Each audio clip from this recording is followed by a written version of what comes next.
Hello, Misfits, and welcome to another episode of Misfit Management, our sort of collection of post game chats to give you insights into the player's own theories about how the story is unfolding, and also little glimpses into why I do what I do and make the choices that I make when I'm crafting this story. Normally, I don't pop in and talk to you guys at the beginning of these, but I am today because we're adding something a little extra to the beginning of this episode. So we had a session a while back where we had a couple people out, and just based on what was happening in the story, we just felt it important to sort of pause the game and wait until those people were able to return to the table. And so we kind of just got together and hung out, and we did some tarot readings, and we also played a board game and had a lot of fun. But I wanted to include those tarot readings in this episode of Misfit Management. We do a couple more at the beginning of, I think it's episode 17, and we talk about the ones that I'm about to, play for you here. But I wanted to make sure you had access to all of them. These are always super fun. We really got into this in the last campaign and just loved the way it kind of added to the story and kind of creepily tied everything together. So we did it again this time and had an absolute blast, but I wanted to make sure you guys had access to that. So here you guys are with the 4 tarot readings that you guys are missing. Please enjoy. So, who wants their fortunes read? Who wants them first? And why is it Bigler? Yeah. Benji. I was about to throw out Joe because he's not here. Oh, we could roll. Oh yeah, let's do it. Oh yeah, roll. Roll for it. It's a D6. There's 6 of us. Or 4, a D4. Oh wait. Do we want to do the people that are here? Right. Or do we want to do everybody? Hmm. What if we did the people that are here? Just the people that are here? At least start with that, and then maybe we can revisit. Yeah. So maybe do a D4. Claudia is 1, Casey's 2, Bigler's 3, Benji is 4. Who's rolling it? Am I rolling it? Do I need to roll it? I can roll it. Yeah, go ahead. Give me something to do. 1! Claudia. Claudia. Claudia. Okay. The freak out is real. Alright, I shuffled beforehand, but I have to do my little... Gotta knock on your Knock deck. the deck, yeah. Okay. First card. This is your past. And we have the 5 of Pentacles reversed. The 5 of Pentacles reversed. Let's find out what that is. Okay. 5 of Pentacles tarot card meaning. My internet is slightly slow today. So, okay. 5 of Pentacles. We have some really pretty artwork here. It looks like, my artwork, it's like somebody's holding like a child or something very close, and they're like huddled together. Oh, I should look at the deck you got me, because that's also very Veronica. Oh, yes. Oh, yes. Your deck is very appropriate for yourself. 5 What of does the Pentacles. 5 of Pentacles look like? Yes. And My deck is at school. I will say my people here on the front of this deck look a little sad, maybe a little poor, maybe a little weak, possibly. I've got mine. So the reversed. Oh, this is fun. The reversed 5 of Pentacles, just base words and meaning would be it says recovery from financial loss, which is interesting, and then spiritual poverty. But I don't know if I would necessarily interpret it that way, but let's look at reversed. So generally the 5 of Pentacles, yeah, it's like somebody is injured while the other one is like barefoot, and behind them is a church, which is lit up, meant to exude like warmth and be a symbol of hope and stuff. But the people are very they're experiencing a plight of some kind. All right. Yes, quite. Mm-hmm. Okay, the Five of Pentacles reversed indicates an end to difficult times, particularly if you have recently suffered a major like hit or loss in some way. You may find new sources of income, or someone has offered you help in some way to get you back on your feet. You may be starting to feel as if life is worth living again and regaining your self confidence. Finally, you see the way out of your difficulties and your hope is renewed. The Five of Okay. Pentacles Good. can sometimes illuminate the persistence of inner spiritual poverty. You may feel as though something is missing or entirely out of place, but are struggling to put your finger on what it might be. You may also feel isolated and alone, even in the company of many people. On deeper Mm-hmm. reflection, you may come to realize that you have placed too much emphasis on your material wealth and have neglected your spiritual well being. It may worry you that you don't have enough, especially when it comes to material possessions or money. You may feel that you're not worthy. Perhaps you feel that you do not deserve some of these things, or you can't afford what you truly want. Or perhaps you're spending money on trivial things. Perhaps you're focusing on trivial materialistic things, and there's little left for what you truly want. Either way, this negative cycle will only lead you to feel even more spiritually unfulfilled and empty. How might you break out of it? If you find your fixation on material things is causing harm to your spirit and your mindset, then it's time to stop. Even if you have just a few cents to your name, you may still have a loving family or a beating heart. Interesting. Okay, that's not actually like at first I was like, that's a little weird. And I was like, well, no, we can draw it. We can draw it. This is what mine looked like. I don't know if I would interpret it as like literal money. You know what I mean? Yeah. But I could see the like, what did it say? Inner spiritual poverty. Like Yes. feeling that something is missing, Feeling lonely. feeling lonely. Yeah. That, I feel like that makes sense. Okay. Next card. This is supposed to be your present. And we have another reverse card. Queen of Cups reversed. Queen of Cups reversed. Queen of Cups. Queen of Cups. Okay. Swords, right? Yeah. Okay. So when this card is upright, it means compassionate, caring, emotionally stable, intuitive, in flow. But reversed, it means inner feelings, self-care, self-love, or codependency. So the Queen of Cups, it's a beautiful, introspective woman who sits on a throne at the edge of the sea. In her hands, she holds a golden cup adorned with handles shaped like angels. Unlike most of the cups in the Suit of Cups card, this cup is closed, showing that the Queen's thoughts and feelings come from her subconscious mind and the depths of her soul. Oh, so interesting. I also find it interesting that she sits on a throne by the sea. And right now we're at a coastal city. Oh yeah. Look at that. I find that very interesting. I feel like all the introspection totally tracks with Veronica. Yes. Queen of Cups reversed. When the reversed Queen of Cups shows in a tarot reading, you need to draw your attention inwards and focus on your emotional well-being. So interesting. So first card was like potentially this like spiritual poverty. It's like you're missing something and you feel lonely. And this is like, now we need to focus on that. Now we need to figure out how to fix that. You're great at taking care of others, but now it's time to take care of you. This card suggests that you are emotionally drained because you have been so busy supporting others, but not yourself. I don't know if I would say...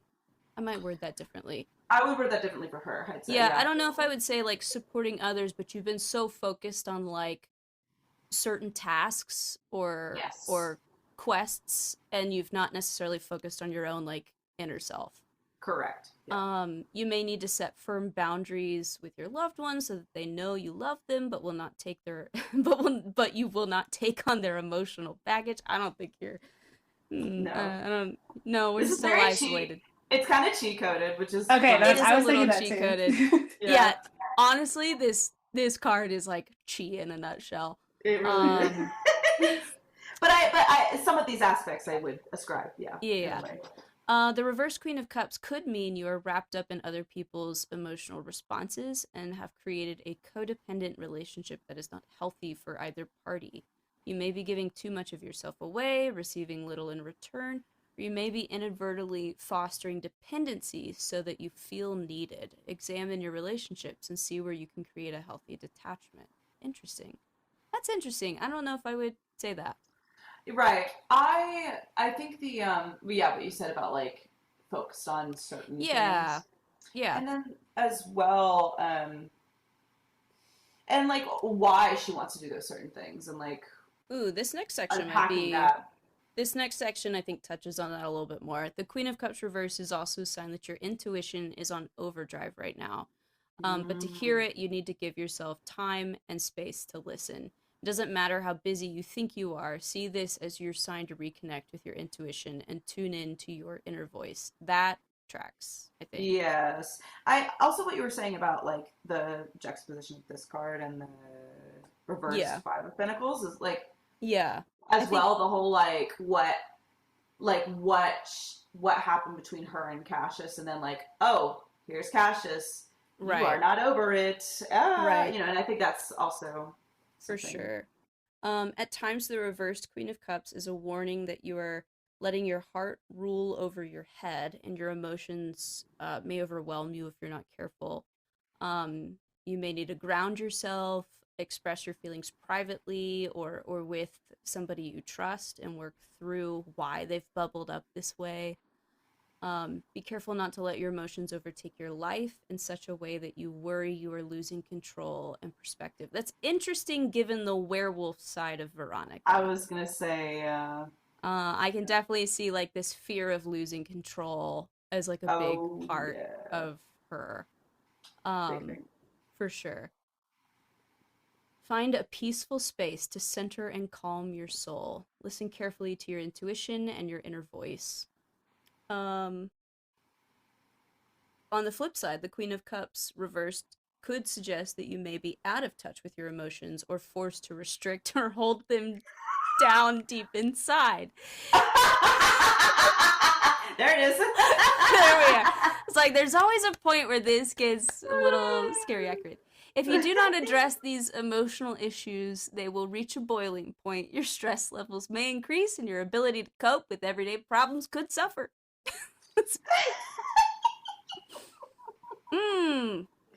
Yeah, so ultimately you need to explore your innermost feelings and emotions to understand what makes you tick. Yeah, that's so... We got there in the end. That's funny. We got him. We got there in the end. All right, your future. I feel like this holds meaning. All of your cards are reversed, Veronica. Okay, yeah. Your last card is the Knight of Wands reversed. I don't know if I've ever gotten this card. I was just reading about the suits today in the companion book for this set. Yeah. Wands being fire. Wands. The Knight of Wands.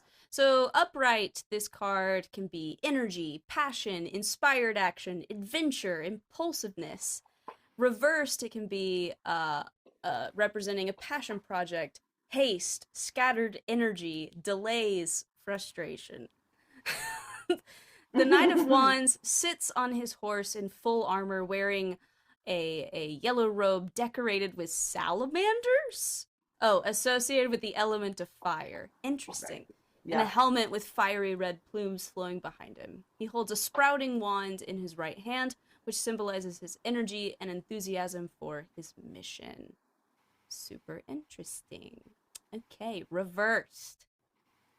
All right, the Knight of Wands reversed may appear when you are actively pursuing a personal passion project or hobby. Actively on some sort of quest, shall we say. Actively Looking for revenge? A fire has been lit within you, and now you are doing everything to move this passion project forward.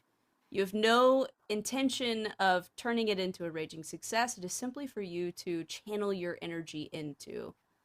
Yeah, I would agree with that entirely. Yeah. It could signal that you are experiencing a considerable buildup of energy, or shall we say emotions, and you are unsure how to channel it into the world effectively. All of these cards have quite the synergy, I would say. Quite the synergy. That's so, yep. Perhaps there are frustrating delays, insurmountable obstacles, or people standing in your way. The tension from within is palpable, and you desperately need to release this energy somehow. Look at alternative ways to pursue this quest or manifest your vision. You may need to adjust your path somewhat while staying true to your original idea. Ooh.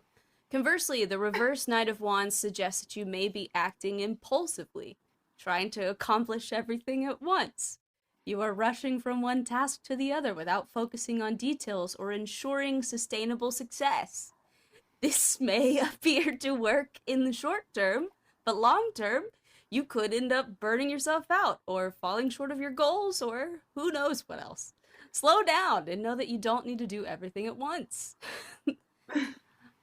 The Knight of Wands reversed also suggests that you are at risk of acting impulsively, doing or saying things that you may later regret.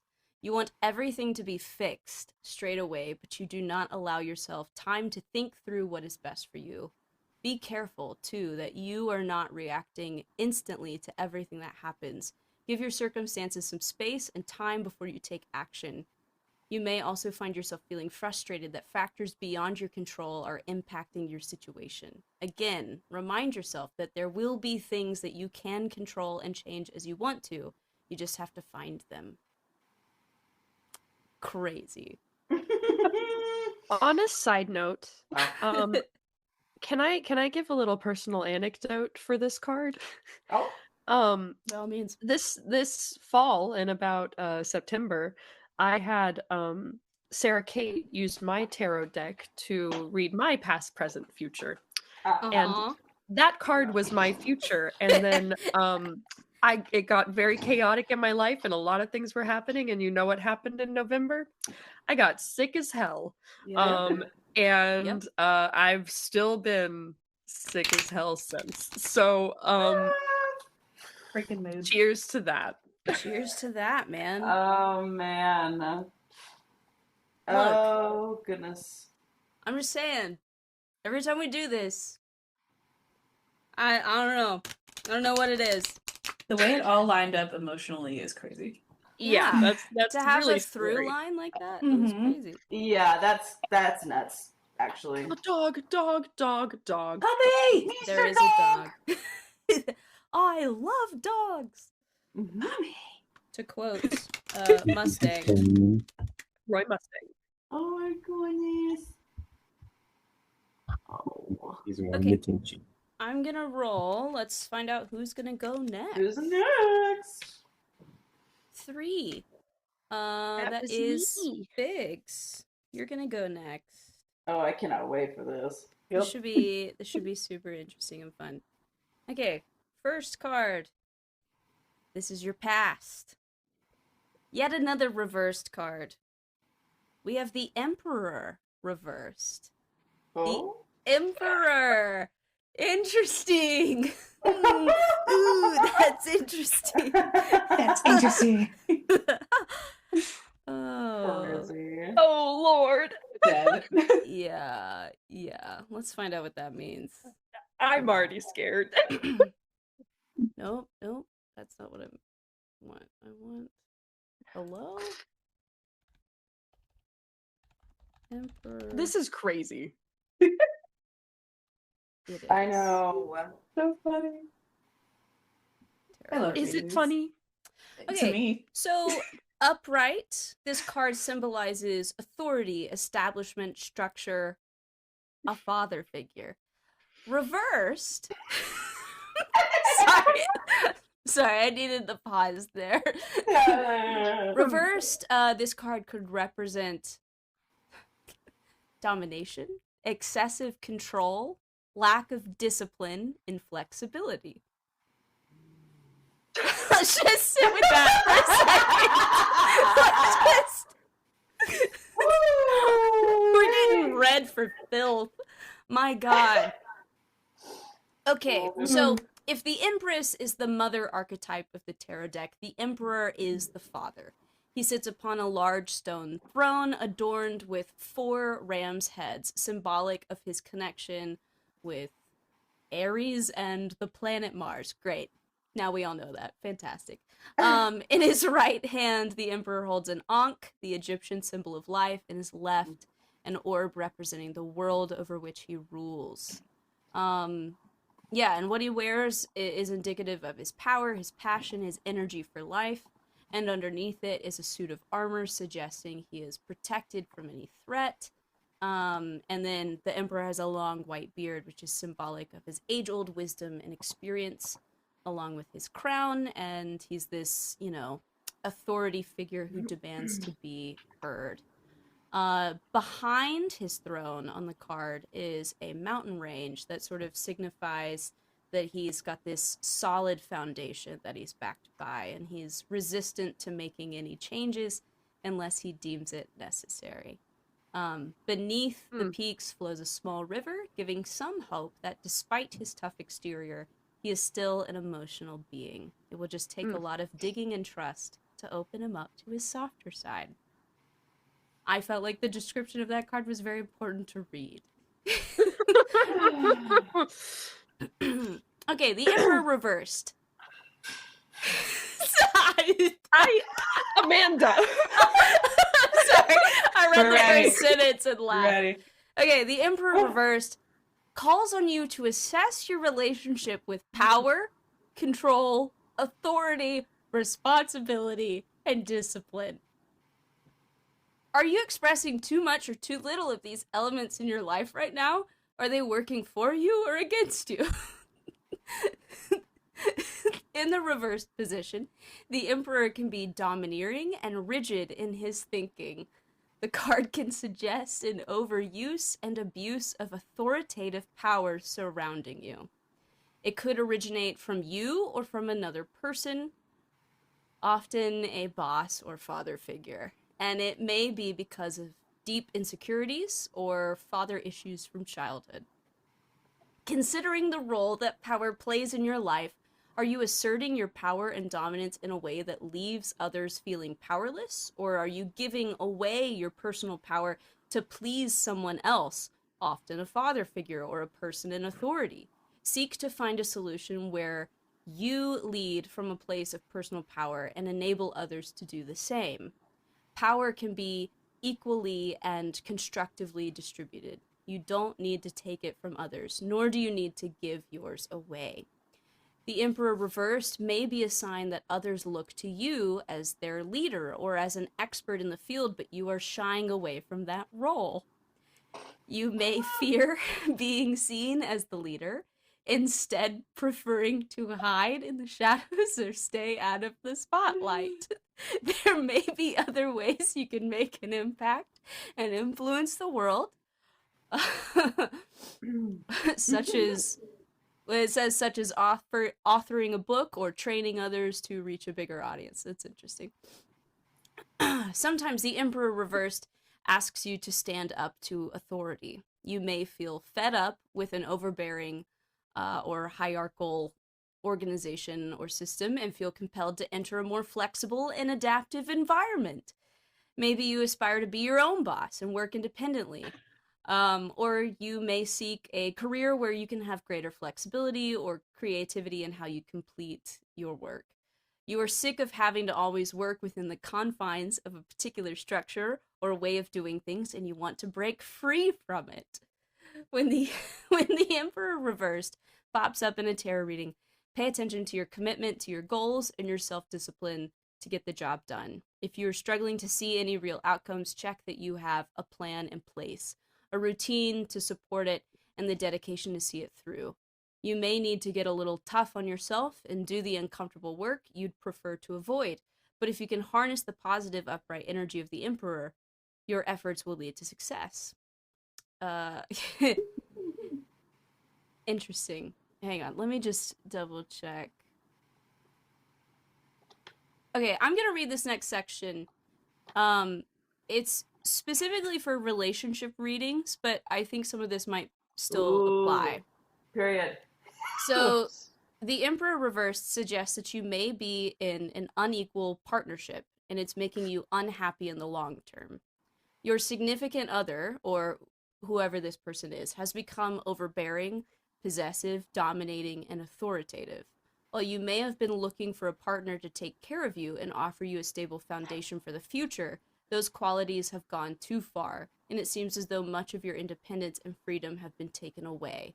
This dynamic is putting a strain on the relationship and preventing a flow of energies between you. That's your past. I'd say that's Amanda, so spot on. I'm terrified. How is that? It's crazy. All I do is draw the cards, man. Tarot's all I do is draw the cards and read them. Tarot and D&D are here to stay. Like, I'm genuinely speechless. That was wild. that was fucking wild. Okay. Let's look at your present. Cool. Present. Once again, reversed. They've all been Wands. reversed so far, right? Yes, every single one. It's a topsy-turvy game, ain't it? That's true. Three of Wands. Three of Wands. Okay. So funny. Reversed. Question: have you heard all my typing as I'm taking notes and I'm unmuted? I haven't. No, I've not. Good. Okay, perfect. Okay. So upright, this card means progress, expansion, foresight, overseas opportunities. Interesting. Reversed, it means playing small, lack of foresight, unexpected delays. The Three of Wands depicts a man in red and green robes standing on a cliff with his back turned. Three wands stand firmly planted in the ground, reflecting his commitment to his plans. He has left the comfort of the castle in the Two of Wands and is now in a vast open space looking out over the sea to distant mountains. What is happening right now? I'm dead. This is crazy. Oh! What is happening? He watches three sailing ships pass by, symbolic of movement and progression. From his high vantage point, he can see all that lies ahead, including any upcoming challenges and opportunities. That's crazy. Left the comfort of his castle is crazy. Okay. The Three of Wands, reversed, suggests that growth and expansion are available to you, but you are choosing to play it safe and stay within your comfort zone. As a result, you are closing yourself off from new opportunity and limiting your potential. What's holding you back? It's time to spread your wings and fly.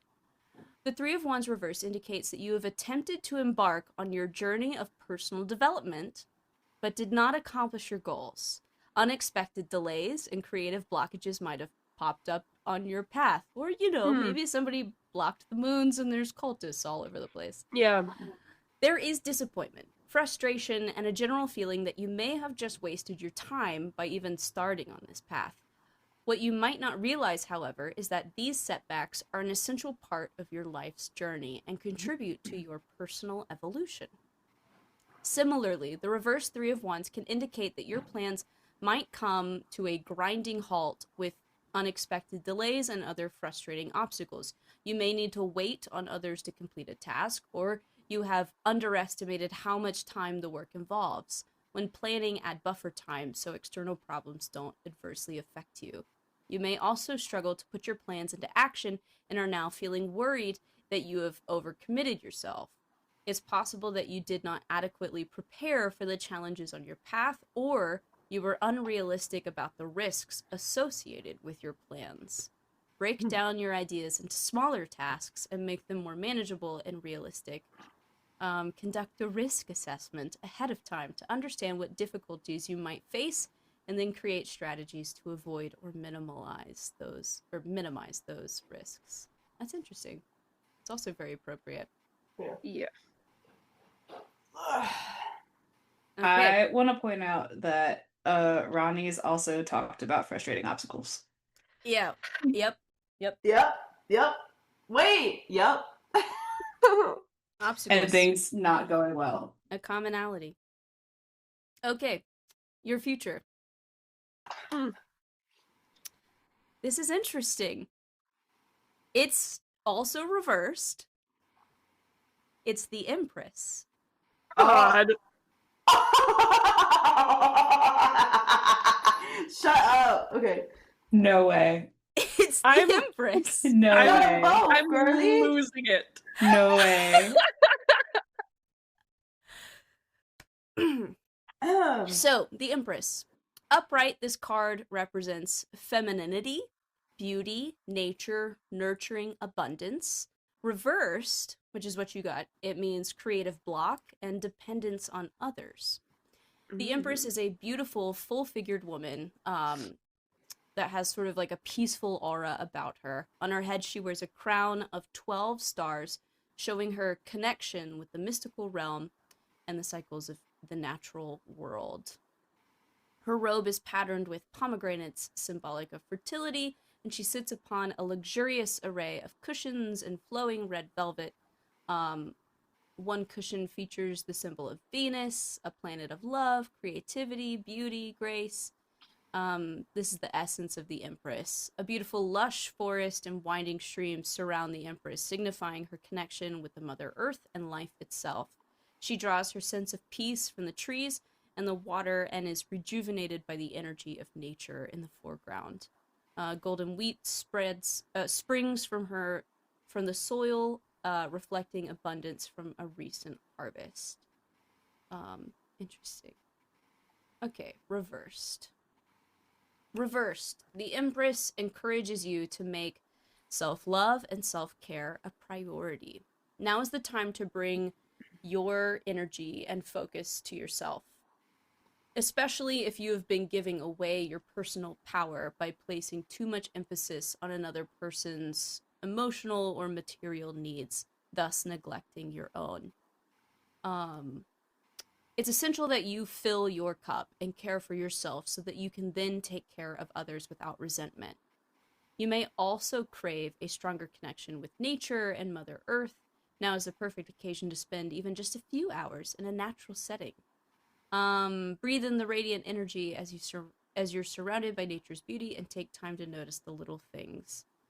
The Empress reverse can suggest that you are feeling a creative block, especially in, bringing to life a new idea or expressing yourself creatively. You may worry whether it will be a success or if your work is appealing to others. For now, don't bother about what others think. The important thing is that you are allowing your creative energy to flow, even if it means keeping your newest creations private to you only. The Empress reversed may call your attention to issues around like your appearance and how you're perceived. Are you your biggest critic when it comes to how you look? Learn to love yourself, rediscover your beauty inside and out. In your relationships, you may take the mothering role too far, becoming overprotective, codependent, and controlling. If this resonates with you, it is time to shift your focus away from that to a more adult-to-adult relationship instead of being mothering. Interesting. Super interesting. I feel like that's all really tells a story, though. We have this like super authoritative card. We have a card about like leaving that behind and trying to find your path, but maybe facing obstacles. And then you have a card that's really like about freedom and expression and just sort of like being yourself and vibing. Super interesting. And it's crazy that it's Emperor, but then Empress. That's wild. Absolutely wild. And that in the Three of Wands reversed, he leaves the castle. I can't get over that. That's crazy. Wait, that's absolutely crazy. Cool. Wow. Amanda, there's gonna be people who say that you stacked the deck. What would you like to say to that? Actually, yeah. I mean, will say that. Can you literally hear me shuffling between? I heard that because that's true. That's true. I was about to say you're shuffling it and then rolling to see who gets it. Yeah, I'm shuffling and then rolling to see who gets it. So that's true. It's Look, man, if you don't believe in the magic, I can't help you. I'm like gobsmacked. That's crazy. It was absolutely crazy. Yeah, it was like scary, accurate. Wild. I cannot wait. I cannot wait. That one was especially visceral. That Emperor card was just crazy. That was just a wild thing. Let's see what we get. Can't do 3. Can't do 1. Can't do 1 again. That's funny. 4. Benji. All right. Okay. Let's get ready. All right. Still our minds. Prepare ourselves. Reading is fundamental. Truly. Okay, this is your past, and it is. Why are they all reversed? Yes! No, I love it. We have a trend. The Plight of Planes. The 3 of Swords reversed. This is a fun looking card. It's 3 swords stabbed into a heart. Mm. Oh. Was that the one that Escher got? Escher did get this card, I do believe. Yes. Okay. That imagery made me think of it. Reversed. Okay, so upright, this card represents heartbreak, emotional pain, sorrow, grief, and hurt. Reversed, it can represent negative self-talk, releasing pain, a potential for optimism and forgiveness.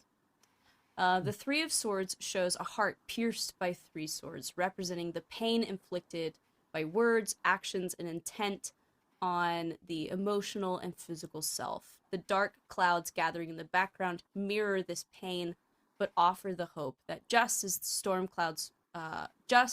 the storm clouds will disappear, so too will the pain and hurt you are experiencing. That's already seems appropriate. Okay. The 3 of Swords reversed encourages you to pay attention to your inner thoughts and self-talk. Your words are powerful, especially those you repeat to yourself day after day. You may be prone to self-criticism. This card is attacking me personally. This is literally, this is what I talk about in therapy. You may be prone to self-criticism, limiting beliefs, and negative self-talk. You may identify with your inner mean girl, who is constantly telling you why you're not good enough. When you hear those negative thoughts come up, ask yourself whether you would ever utter these words to a friend or loved one. And if the answer is, it says, hell no, then why are you speaking these words to yourself? Period. Yeah. Look at how you can shift your thoughts towards the positive to reinforce your confidence. You have what it takes to be the person you deserve to be. God. Is this my tarot reading? Both character and... Yeah, right? And brutal. The IRL. Yeah, that's crazy. You may also be hypersensitive to others' words and need to develop a thick skin. Let go of the hurt that these words are causing you. It will only hold you back. And do some self-reflection. I feel like I would add to this, not just words, like the things that have been done to you or the actions that have been inflicted upon you or your home. That's what I would say as well. This is also such it, like real life too. I was just getting stared at. Yeah, for sure, absolutely. Oh God. What has triggered your feelings and why? And how might you address the underlying issue? Yeah, if this behavior is no longer serving you, then let it go. The Three of Swords reversed can indicate that you have recently gone through well, this says a difficult patch in which a relationship has ended or been challenged, or a loved one has passed, or you were hurt by a situation that affected you deeply. Thankfully, the reversal of this card suggests that this time has passed, which is true, and you are on the path to recovery, realizing that with every cloud comes a silver lining, and you have other things in your life which bring you joy. Yes, hopefully you have reached a point where you can accept the pain and are ready to move forward. On the flip side, the reversed Three of Swords might point out that you are finding it very hard to move on from a recent loss. This card reveals that you are still suffering from an earlier loss and need to go through an emotional purging to free yourself from your past. That might be more appropriate for Rowan. You are doing your best to leave this behind and make a new life, but still have a long journey ahead. Be careful that you are not getting stuck in the moment of grief and instead focus on embracing new opportunities. It is always hard to bear the pain of separation or understand why you have been inflicted with such sorrow. Learn to accept your circumstances so that the healing process will not become blocked. Allow yourself to experience the pain. Give yourself the right to grieve and release the heartache. Open the door to new experiences. When you see the reverse Three of Swords, ask yourself, in what ways am I suffering? What am I most sorrowful about? What can I do to release this pain and learn from it? You are experiencing this is the relationship section. If you are experiencing challenges in your relationships, the reversed Three of Swords serves as a reminder to be the peacemaker, which is very fitting for Rowan. I feel like he's very much a peacemaker. Always think before you speak so that you will not later regret what you have said, and never be afraid to say you are sorry. It's a good card for Rowan. It's a really good card for Rowan. Yeah. Wow. Yeah. Wow. Okay. Your present. At last, a card that's not reversed. Oh my God. Yay! Page of Cups. Page of Cups. Ooh. Let's find out what that's about.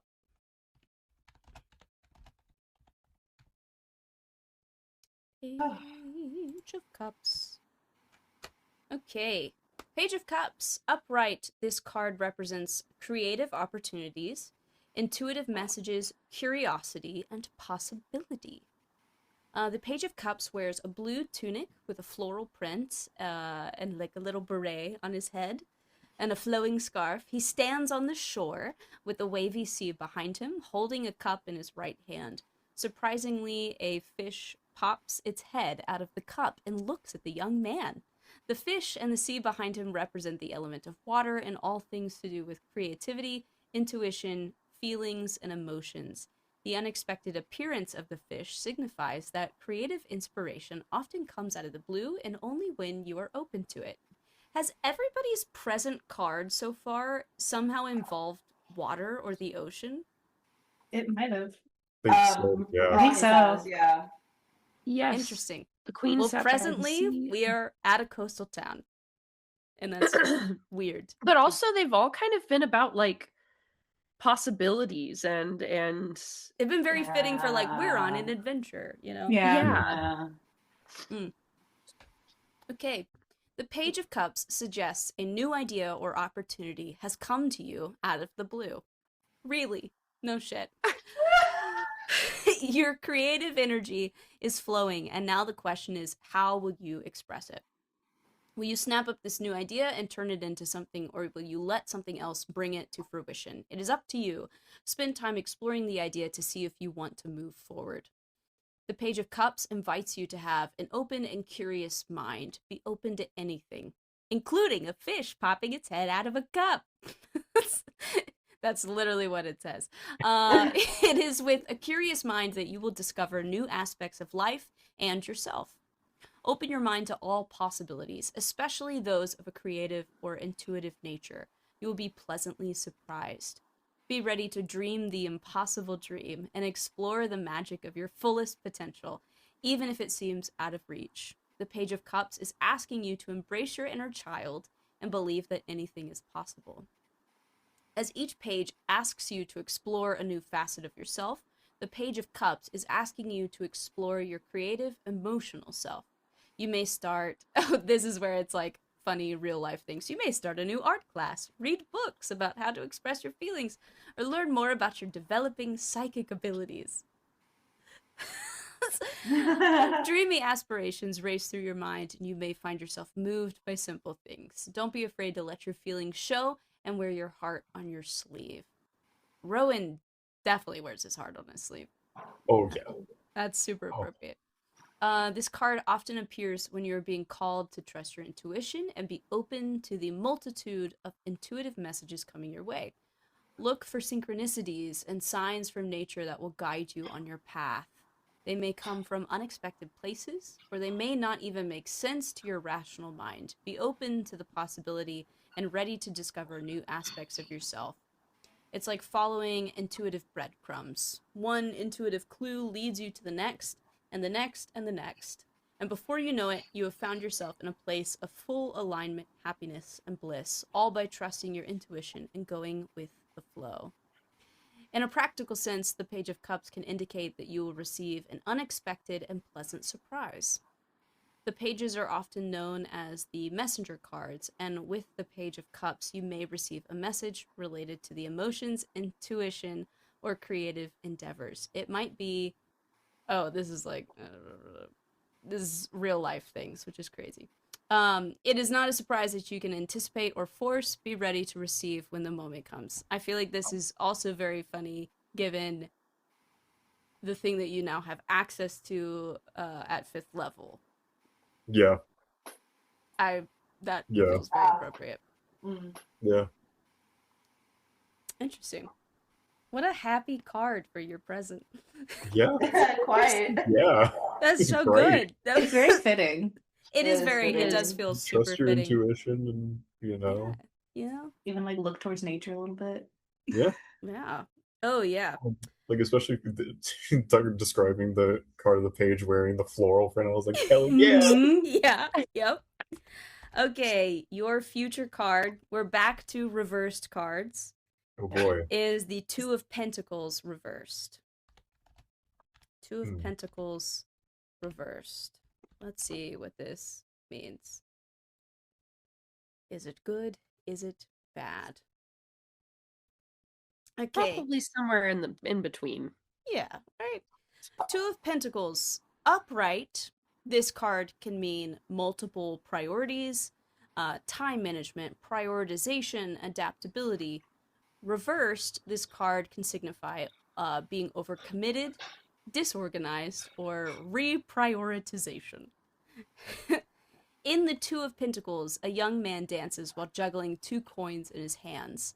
The infinity symbol links the coins, suggesting that this man can handle unlimited problems so long as he manages his time, energy, and resources well.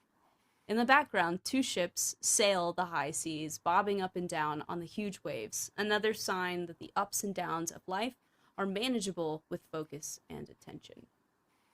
But our card is reversed. In an inverted position, the Two of Pentacles warns that you are overcommitted and at times struggling to maintain your overloaded schedule or stay on top of all the things you're juggling. Others might not see it yet, but the stress is getting to you and you may even catch yourself dropping the ball. Follow this card's lesson and get organized. You may need to bring more structure to your responsibilities, plan, make to-do lists, or find some better way to manage your time. Turn down opportunities that are no longer in alignment with your goals. The reverse Two of Pentacles can also be a sign that you are over-investing in one area of your life at the expense of others. Interesting. While you may get away with a few late nights at work, there will come a time when enough is enough and something has to give. The reverse Two of Pentacles invites you to reassess your priorities and goals and decide where you want to spend your time and energy. Distractions are plenty, and it will take every ounce of your concentration to stay true to your goals. Choose the one thing you need to focus on so that you can give it your undivided attention, and you will reach success. I mean, I feel like that's not a, I feel like that's a very fair card to receive for the future. You're going to have a lot of stuff that you're going to have to juggle. You're going to have to figure out what's the most important to you. Mm-hmm. Yeah. And for sure, as the campaign continues, it's only going to get more complicated, you know? Yeah. I feel like every time we do these, like, mine, I always get hit, my character and me in real life. Yeah. Like, yeah. Yeah. It'd be like that. It'd be like that. Because all three just... Ugh. Yeah. I feel that overcommittedness right now. Me too. This past week, it's like the most stressed I've been in a long time. And I am just desperately waiting for spring break. Me too. Mood. Mine's so far away. I'm super glad ACDA is happening, because that's going to be just something to get me away. And that'll be nice. Hey, you might see my dad there. Yeah, I might. I very well might. I don't know if he's gone this year. My mom's going, so we're gonna have a grand old time. And it makes the hotel cheaper. I know you're not, because you're a loser. Well, it's the same weekend as the Central Alabama Handbell Festival that I'm taking my handbell choir to. See, loser. No, I'm kidding. See, overcommitted. Too many things happening. Yeah. Yes. Because I also felt attacked by that card. Oh, I don't think any of us super handle any of that well. I feel like we're very good at overcommitting ourselves. Because I think we're all we can be bad at saying no. You know, we don't want to let people down. Yes. People pleasers, a lot of this. Yeah. And that's why we're so nice. Except for when we're not. Okay, Casey. Last but not least, well, I should say Penny. Please don't read me. Please don't be Penny. Okay, first, your past. We Got my have deck ready. The Artist. The Artist. That's like a tarot exclusive. Your deck exclusive. So. What is I think it might be. Let me just. I'm pretty sure it is. Because I never heard of that one. Me neither. You would get the exclusive one, wouldn't you? Okay, sorry about it. No, it's all good. It does mean I will have less to say, but that is okay. But that is all right. So, The Artist. We have like a man. It's interesting. He has wings on his feet, and he is like hunched over some, I guess, paper. He's drawing, and he's looking in the distance to a tree that's like almost partially obscured by these like rolling clouds. In the distance, there's like a castle on the clouds, and then there's sort of like a starscape in between the artist and the tree. It's really pretty. I already see some things. Yeah. Okay. Yeah. Upright, which your card is upright. This card represents being visionary, being an interpreter. It represents creation and being passionate, which is super appropriate. The Artist. The Artist is the vessel of creation. This card signifies mankind and shows when you need to open to the knowledge that is available if you stop and set aside the distractions of the human condition and listen. Interesting. Okay, so you need to be open to the knowledge that is available you need to set aside your distractions of the human condition and listen. And this is supposed to be your past. And I feel like you haven't stopped. I feel like you've let yourself get distracted, I would say. I feel like you like the distraction, maybe because you aren't often allowed to, I don't know, explore or be yourself, you know? I agree with that. But I feel like being the vessel of creation super applies to Penny. I can see it. I like this tree in the background that feels very appropriate. I need to take a picture of this and send it to you. Can you Yeah, please do. The man is naked, but I don't think that has anything to do with what's going on. Artist, visionary, interpreter. Very much getting like Hermes vibes. Yeah, from the wings on your feet. Yeah, I feel like it. I feel like the artist could, you know, like take off at any moment, you know, which feels very Penny. What? She would never. Very Penny. Flighty? What? Possibly. Flaky, flighty, does what she wants. Never. Oh yeah. Oh yeah. Yeah. It's a pretty deck. It's a super pretty deck. Is it a starscape, Amanda, or is it the ocean? Well, it's like an ocean of stars, though, because if you zoom in, it's all like stars. I'm saying stars. Interesting. But I feel like that. It's almost like you're looking at another dimension, like an otherworldly place, shall I say? And that's all I'll say. What? It looks like a portal. I also like that there's this castle in the clouds is really pretty as well. It is really pretty. There is a castle on a cloud.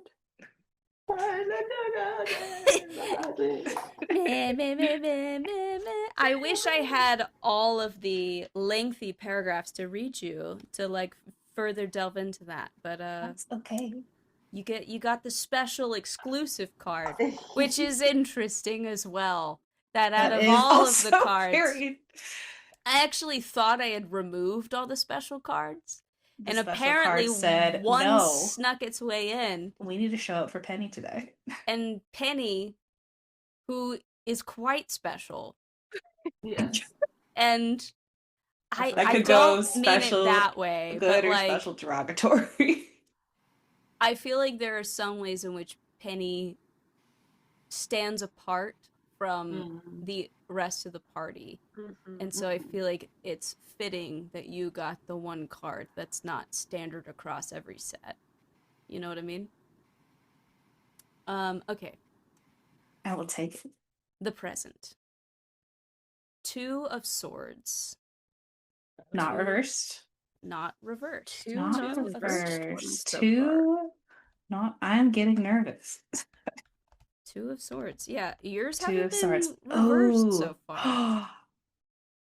I'm looking at my deck also as you're pulling these. This is so fitting. Oh. As an image. Okay. 2 of Swords. Upright. This card represents difficult decisions, weighing up options, an impasse, and avoidance. And this is your present. The 2 of Swords shows a blindfolded woman dressed in a white robe, holding 2 crossed swords. The blindfold over her eyes tells us that the woman is confused about her plight and that she can see neither the problem nor the solution clearly. She may also be missing relevant information that would make her decision much clearer if she were to obtain it. The swords she holds are in perfect balance, suggesting that she is weighing her thoughts and addressing both sides of the situation to find the best resolution. Behind the woman is a body of water, dotted with rocky islands.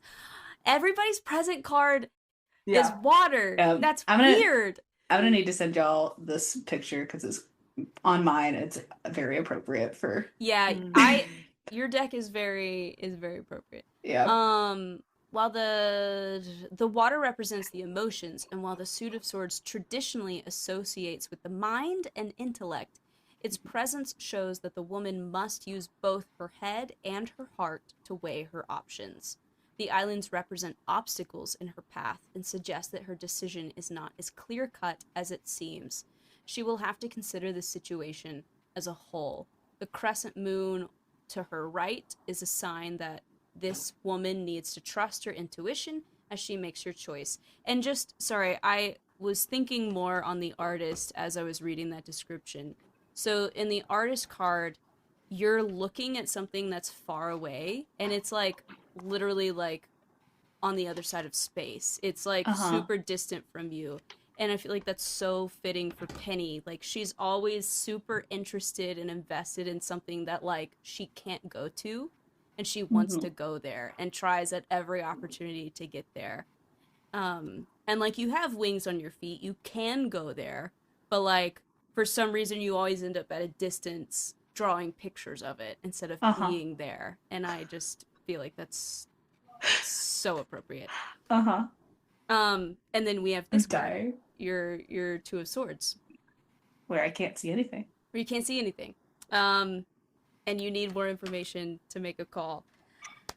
The Two of Swords indicates that you are facing a challenging decision, but you are unclear about which option to take. Both possibilities may seem equally good or equally bad, and you are stumped about which will lead you to the best outcome. You must be able to weigh up the pros and cons of each choice and then make a conscious judgment. Use both your head, your mind and the intellect, and your heart, your feelings and intuition, to choose the path that is most in alignment with your higher self. In a reading, it may be helpful to draw a further 2 cards for either side of the 2 swords to show what it is you are trying to decide upon or balance. You may also like to draw 4 more cards for the pros and cons of each choice. Okay, we'll touch on that in a second. The woman in this card wears a blindfold, indicating that she cannot see the entirety of her circumstance. You may lack the information you need to make the right decisions. You may be missing something, such as the threats or potential risks, alternative solutions, or critical pieces of information that would help guide you in a particular direction. And yeah, for sure, you're missing that information. Sure. Once you remove the blindfold and see the situation for what it really is, you will be in a much better position to find your best path forward. Research your options more, seek outside opinions and feedback, and ask yourself what you might be missing. It's also possible that the woman in the Two of Swords has intentionally chosen to put on the blindfold to avoid making a choice. Are you trying? I wondered if you could say something like that.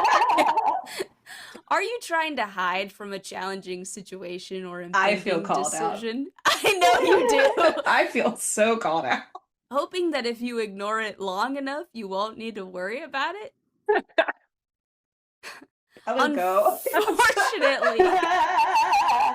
Unfortunately, the issue is unlikely to resolve itself, and the longer you delay, the longer you will prolong this present situation. That's also appropriate for Penny as well.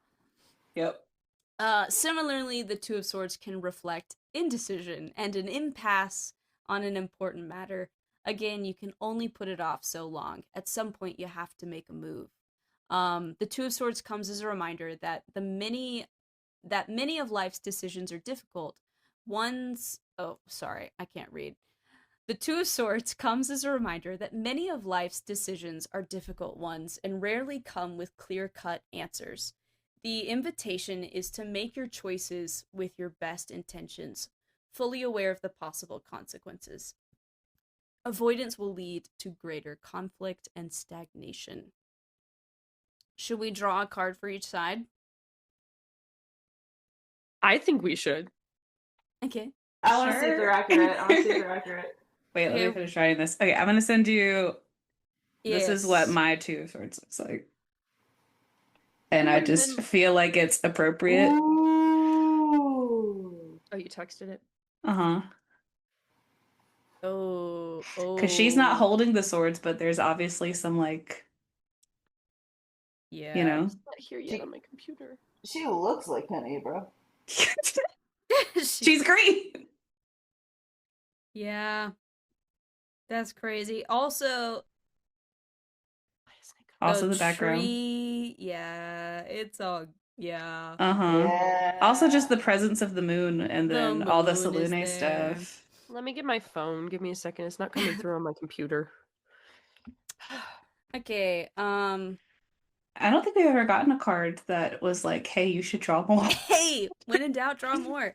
Okay, one of your cards is reversed and one of them is right side up. One of them is the Chariot reversed. Chariots. So it's also a crescent moon. Yeah. The Chariot? Not the Chariot, no. The Chariot reversed. Self-discipline, opposition, lack of direction. It's the same girl on this card. Lack of direction, opposition. Okay, I'm setting it. Upright, the Chariot is a green light to move ahead with a key project and push past any obstacles that might impede your desired outcome. Reversed, however, the Chariot tells you to back up the truck, or as we Aussies say, chuck a Yui. Okay, do a U-turn. Oh, I was like, okay. What? Okay, so one of the things you're grappling with is like to back up, to turn around. You may have lost your motivation, no longer feel as committed to the outcome as you did when you started. You need to stop and reevaluate the situation, check in to see if it's a sign that you need to change course. Is there a deeper reason things have become more challenging? What lesson can I learn here? It might be a warning that you are letting obstacles and challenges get in your way, preventing you from achieving what you set out to do. So interesting, it's like one of these swords is like a block. It's like specifically about like whatever warning or obstacle is in your path. Whatever that may be. Which is interesting. Yeah. If you're someone who likes to have command over your destiny and know where you are heading, take this opportunity to tighten the reins and become more disciplined in what you are doing. While feeling a loss of power can be quite demoralizing, the key is to look at what you can control and what you cannot. Do not allow yourself to worry about what is out of your grasp, as you cannot change it now. Instead, focus your energies on what is in your control. Examine what you can do to improve the situation. The Chariot reversed suggests that you may be trying to manage every minute detail in your life, but in doing so, you feel even more out of control. Loosen your grip and let things run their course. Be open to offers of help, and then be grateful for what you receive, even if it's not perfectly aligned with your expectations. You do not always have to be in the driver's seat. Super interesting for a warlock. Yeah. Very. Yeah, just accept help. A bargain, a deal. Patronage. Just accept it. It'll be fine. Just accept it. Your other sword is the Ten of Wands. Right side up. Ten of Wands. Fire. 10 of Wands. Okay, the Ten of Wands.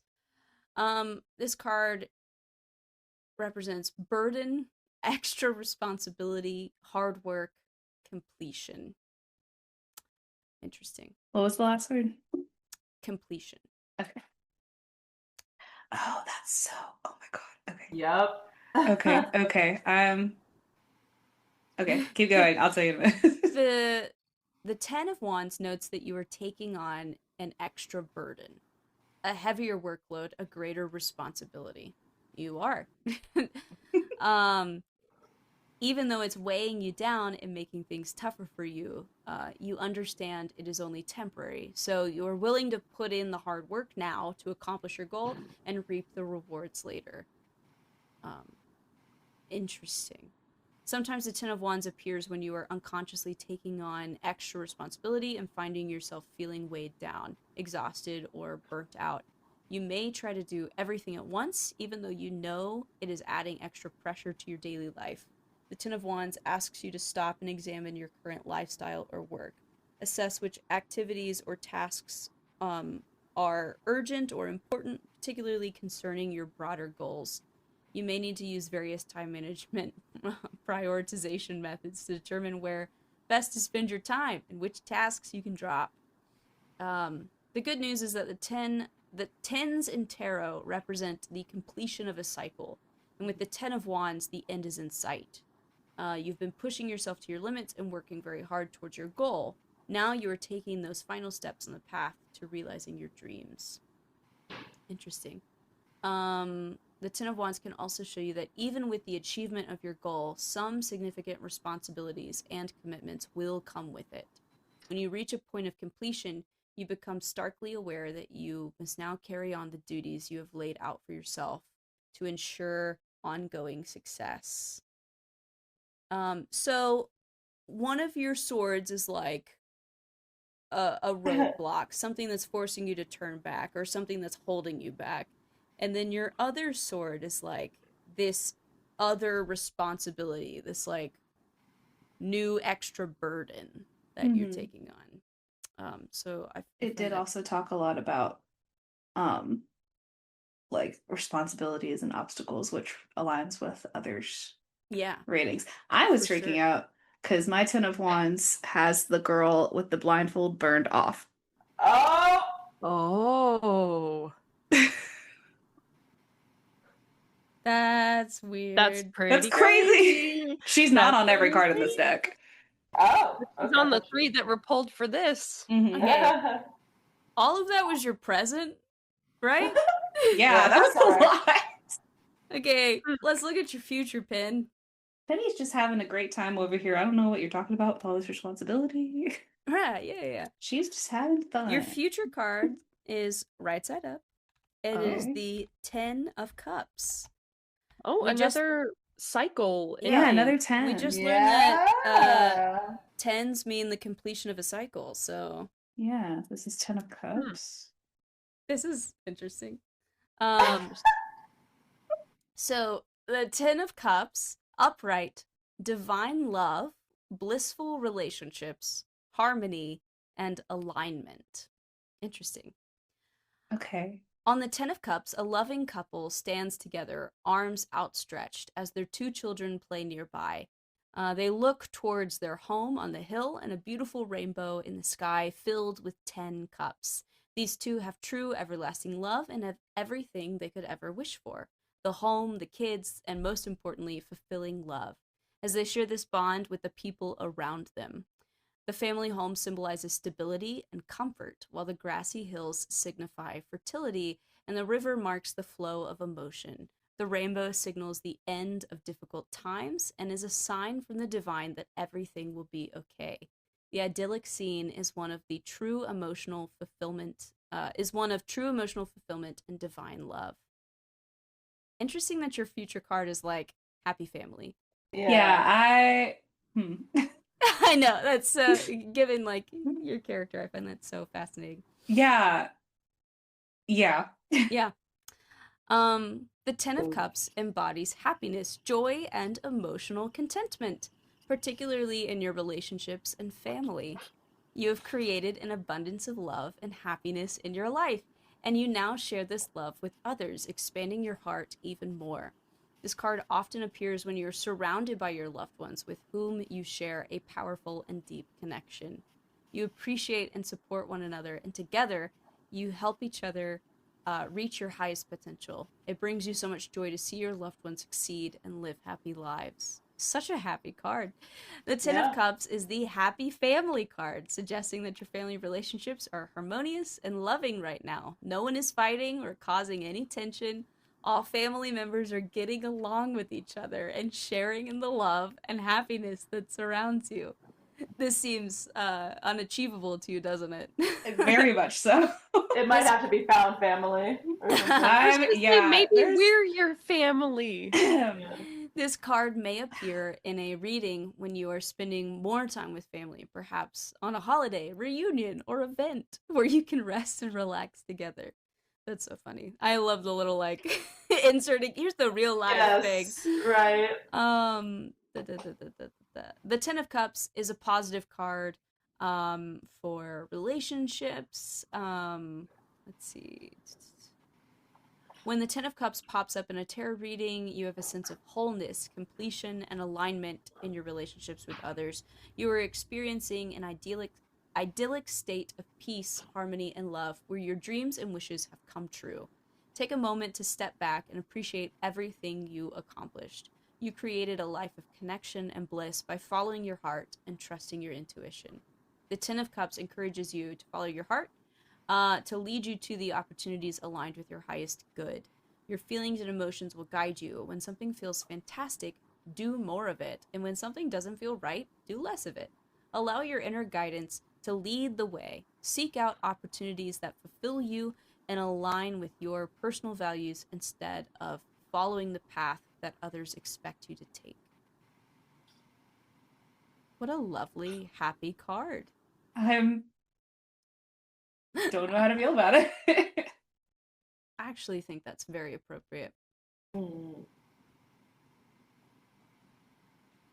Well, why don't we take a little break and then and then we'll come back. Those were scary. I'm scared. Just a little bit. I'm scared. Every time. Every time we do this, it's scary. Scary, accurate. I don't. Why? Why is it this way? Yeah, I find it a little funny. This is episode 15, I believe, but I find it a little funny. It was either last session or the session before where someone was like, yeah, I don't think this is a dungeon crawl, but it's kind of close. And I was just sitting there like, there's a whole maze of stuff that you guys don't even know about. It might have been me, honestly. I think it was you, Claudia. Yeah, that sounds like something I'd say. Some bullshit I said. Okay, first things first, we get an opening scene. More of this spending time in Braylock and seeing the aftermath of fighting Father Mackenzie from campaign 2. And we got to see Orthok, Karak's brother,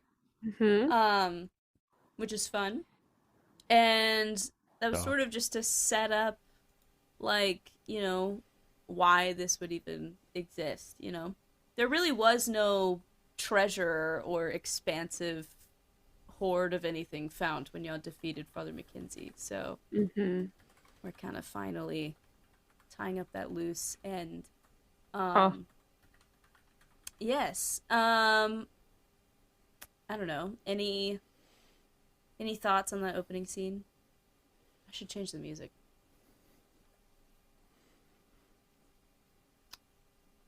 I mean, it was definitely interesting that even like Oops didn't find anything. Yeah, even in like the sunken ships. Yeah, even on the ships. Yep. I guess that makes sense if it was here. Yep. Gotta keep it somewhere safe. I guess. I'm also just so proud of Orthok. I know. What a good brother. He's really really moved up in the world. Yeah, he's on top of shit. Like, he's I feel like really doing stuff. I feel like when I never realized just how much like screen time he would end up getting like throughout these campaigns, you know, but because he's such a like established character within the Order of the Platinum Shield, he's like one of the easiest NPCs to just bring in, you know? Uh-huh. Yeah. And he makes sense to be there. It doesn't feel like shoehorned, you know? So it's like always fun Lord Commander or whatever now, right? Yeah, he's in charge of the whole kit and caboodle, the whole thing. Yeah. So he's one of the most important people, like, for sure. But yeah, we picked up with you guys in the aftermath of the fight and looking through all of the loot. So we found the medallion. We know at the very least it kept some monsters from attacking you, which is great. But what else? We found quite a bit of loot, honestly. There's a lot. There was quite a lot of loot. Lots of spell scrolls. Lots of spell scrolls, which is nice. Those healing potions really coming in clutch. But probably the most interesting stuff that y'all found were the things in that sort of like library room. Yes. The documents. So one, we have a note from Father Mackenzie, signed by Father Mackenzie, and mentioning some Alster Academy person and all of that. Yeah, so I was thinking about that. Thank you again. Should you be cut off from me, may reach out to Bartram. His goals align with ours at present. Should that avenue fail, you may attempt to contact the agents I spoke to you about. And I'm like, is that the White Dawn? Yeah, it said something about a symbol. Yeah. Yes. If you suddenly make your needs known, they should seek you out. I trust you remember their symbol. It's the blind trust in the elusive would be naive, though. That's interesting from him. Yeah. No, I agree. And then protect the amulet in the event of trouble. So something mad important is down here. Like, not just gold, like something... I mean, I guess the statue maybe. Fuck, I don't know. Is the statue, like...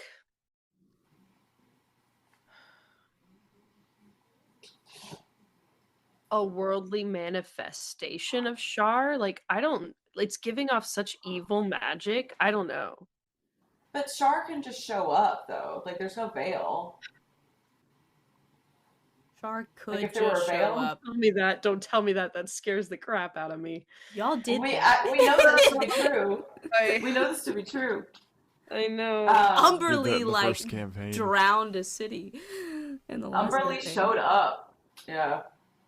I don't know. Yeah, what is going on with that statue? I don't know. It's very strange. Then we've got Bartram Shackleton from the Alster Academy. What a name! He was arrested. And the guy that played Sherlock. Yeah, it does sound like a Sherlock name. It does sound like a wannabe Benedict Cumberbatch. Yeah, he was literally headmaster during campaign 2. I'm trying to think if y'all actually interacted with him personally, because y'all ended up going down instead of up where the headmaster's office was, and then you just had the Mike from the Town's Guard go and clear out the rest of the building after y'all dealt with Kreia. And then we just sort of like Mike. His name was Mike, and he was like kind of this sort of accent, and y'all had him clear out the rest of the academy, and then we sort of just did you guys went back and were allowed to just look through and just see if there was any other evidence that was important to like what you were doing. And that's where y'all found in that campaign the white circle symbol was in his office. Right. Yeah. I forgot about that. That's so fucked up. Yeah. Dropping clues. So, might not be directly Shar shit, but definitely linked to the Sharans that we know. Because if Krea's involved, that means that like who knows what else, because she was involved with like. And just because this was found in Bartram's office, that symbol was found in Bartram's office, doesn't necessarily mean Krea was. Everybody at that academy was like up to bad stuff, but like kind of independently. So it's hard to. They were all like independently researching their own malicious shit. Menagerie. Yeah. That's crazy. So, I mean, they could have aligned interests, but they could also not. Oh. I mean, Krea was doing all sorts of... I mean, she was also cavorting with, like, Arthok. That's what I'm saying. So, and she was also up to some, like, Orochimaru shit, like...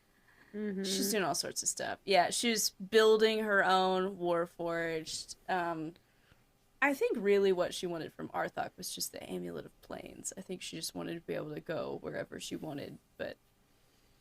That's fair. Yeah. She didn't really give a shit about what Arthok wanted. It's like, I need to do my dastardly deeds. Untethered. It's like, yeah, it's like Orochimaru working with the Akatsuki for, like... Yeah. Man, however long he ended up working with them. It's been so long since I've watched...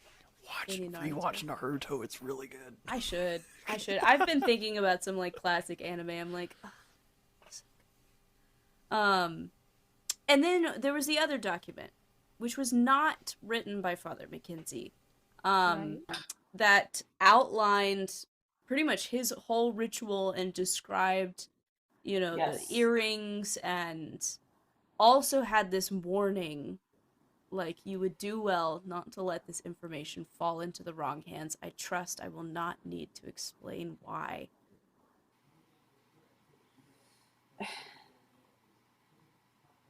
Like,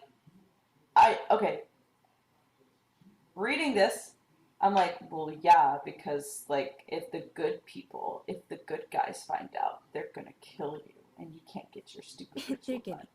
But the fact that you're bringing this up makes me think that there is a new meaning to this, and I'm stumped. I don't... Is it weird that part of me is thinking Dietrich? No, that's not weird, because we never because Dietrich. We never destroyed his phylactery. Correct. No. And he's been in hell. He's scheming. Forever. And we're dealing with things from hell. Yeah. Oh, God. Wondering if we're going to see a good bit of Dietrich. Christ. So do we think then... So we think that they're at odds with Dietrich, then? I think... Oh, I think they're working with Dietrich. Dietrich. I think Dietrich is the one that wrote that. Dietrich might have been the one that wrote that, saying... These and this bitches is call them all Mythic just Six. like... This is coming, you know, no actual link whatsoever. This is just my feelings. No, but that's... The vibes that I'm good. getting. I'm wondering if this was written by Dietrich to kind of guide Father Mackenzie into doing something that would be beneficial to both of them and both of their goals. That could be. I definitely think it's interesting that we're dealing with different forces that normally don't work together, right? That is true. That is something we found out, was that they're and Dietrich is in hell and has been for years, able to scheme and do whatever the heck he wants. We never dealt with him. No, For I don't know what way we would have. centuries. Yeah. Yeah. Right? Like, how long ago was the Helm's Watch, yeah. the world inverting itself? Helm's Watch was like, what, 1400 years ago? Yeah, it's the longest time. I mean, it might have taken that long to forge a peace between the devils and demons. Yeah. It's not far off of what Dietrich was doing in Campaign 1. He had his Mother's Children cult, and he had orchestrated an alliance with the Jade Enclave, a different cult. So, definitely feels like his MO. I can see that. Yeah. Yeah, because I know he's like, I don't know, he is going to be dealt with at some point. We never dealt with him in last campaign. You've told us that he would need to be dealt with at one point, Amanda. He's still kicking around somewhere. Yeah, and it's like, I don't know when we would have done that. Like, as the Yo-Ho-Hos, I don't know when they were gonna, you know what I mean? Like, the Yo-Ho-Hos had a lot on their plate, and none of that on their plate was Dietrich that they were aware of. We were trying to keep the plane from getting eaten. Truly. Well, it's funny, because Dietrich did come up in campaign 2, but, like, again, y'all just had so much else to deal with, you know? Mm-hmm. Yeah. It wasn't as pressing of a threat, from what we could ascertain. No, it didn't seem like that. But yeah, no, I know he's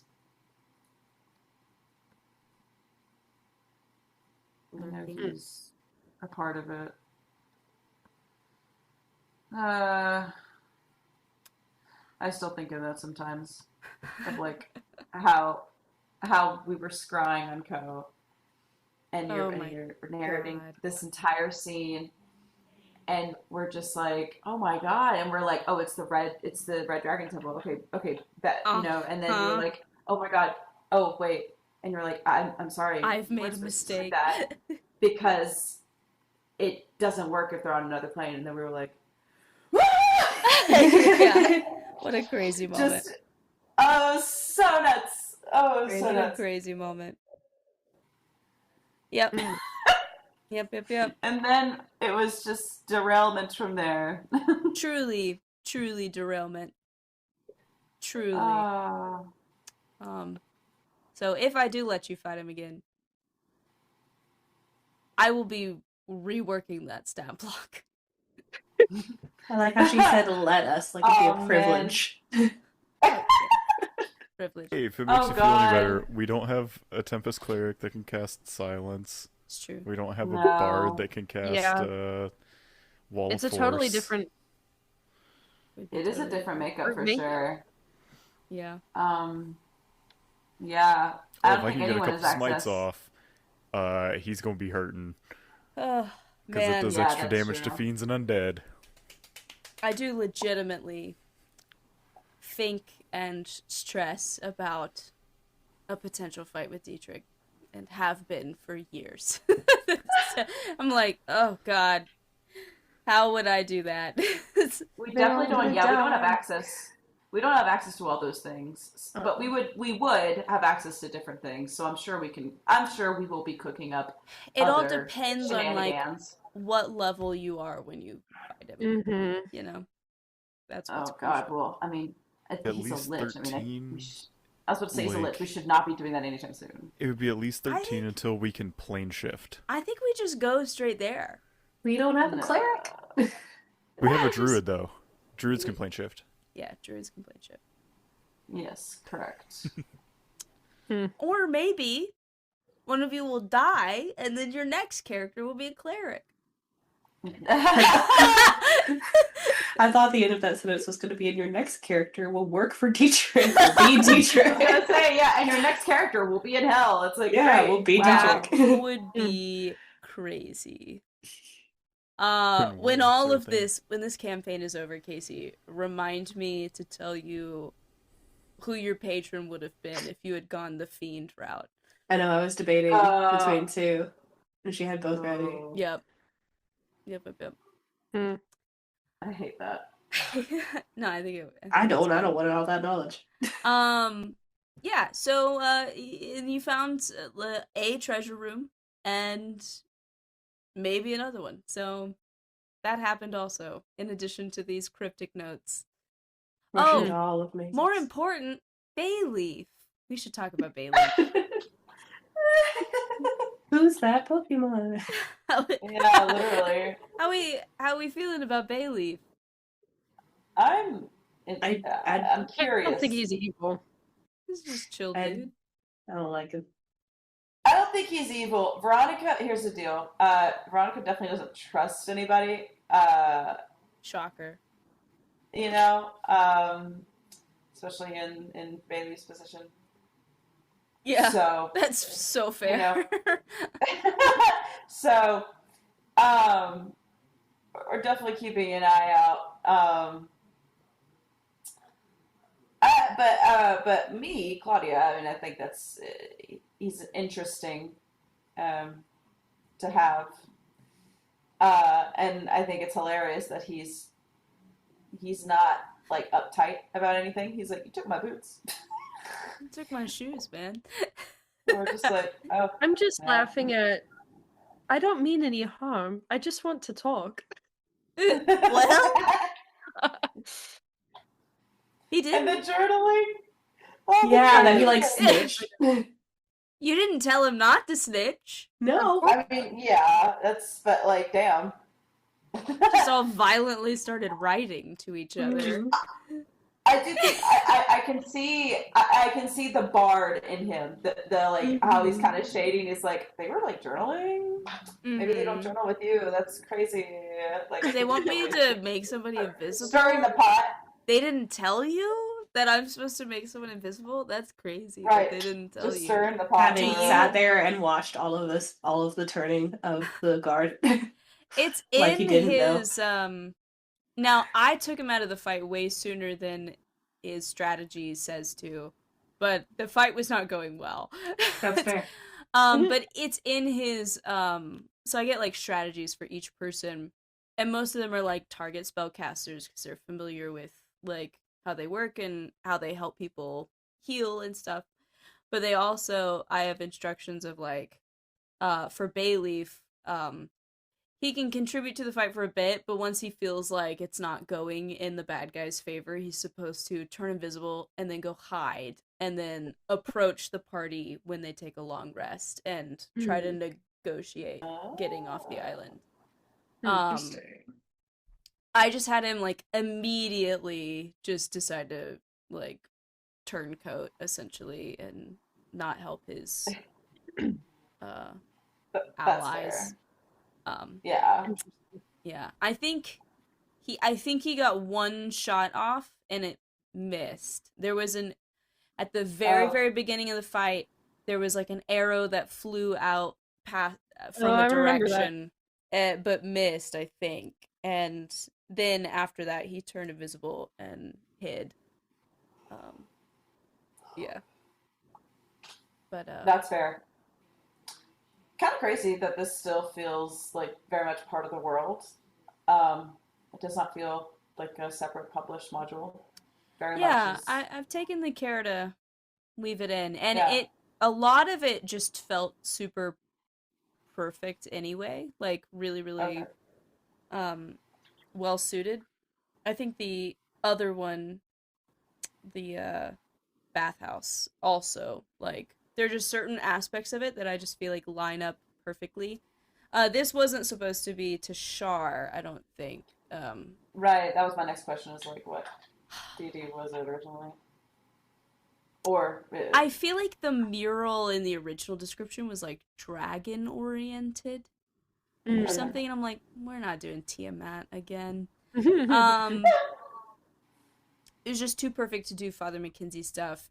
So much of his stuff truly like laid groundwork for this campaign. So I knew some of his stuff would have to come back into play anyway, and so that just seemed appropriate. Seemed super appropriate. So just changed a little flavor here and there, but not a ton, to be honest. Just the lore bits. Yeah.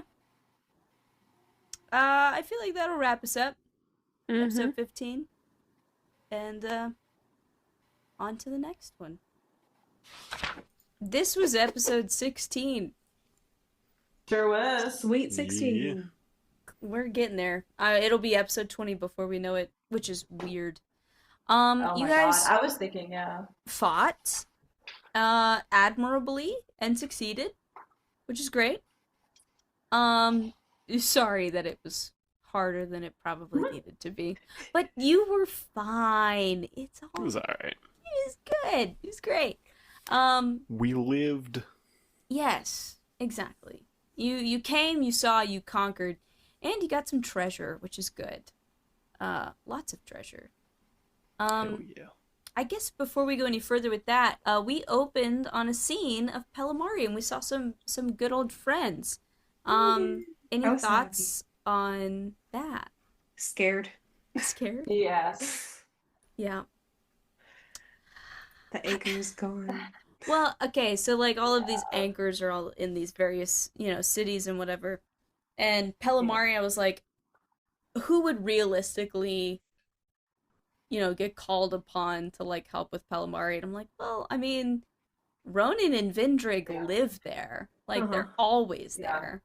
Escher did a lot of dealings over there, but it's also a little easier for Escher to like get around. So I thought it would be fun to visit those guys specifically. Yeah. Yeah, but the anchor was detached. How are we feeling about that? Distressed. Not great. There's so many other anchors though. So like I wouldn't worry about it.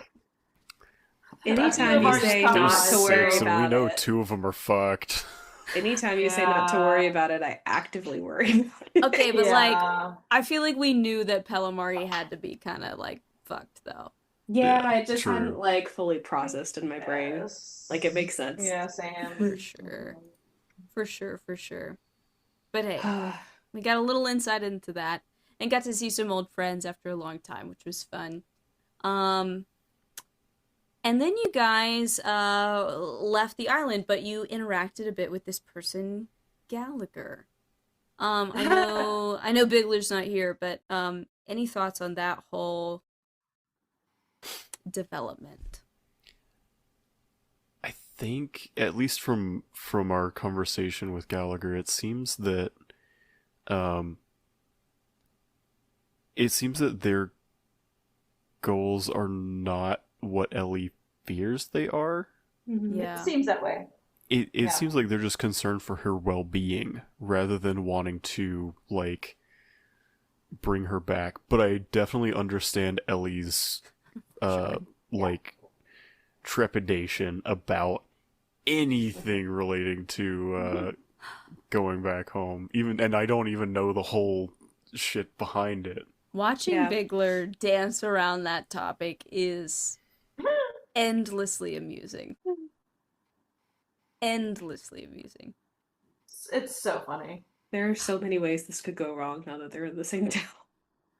I know. I'm There's super. So many ways. She said I'm hesitant to say theories. She said she wants to check out Gallagher, and I'm so curious to see how like that will go and what she'll do.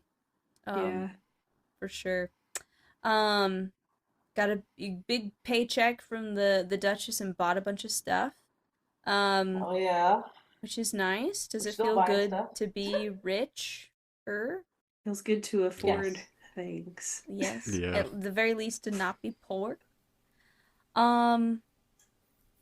Yeah, but Eamon, somebody seems to have recognized you.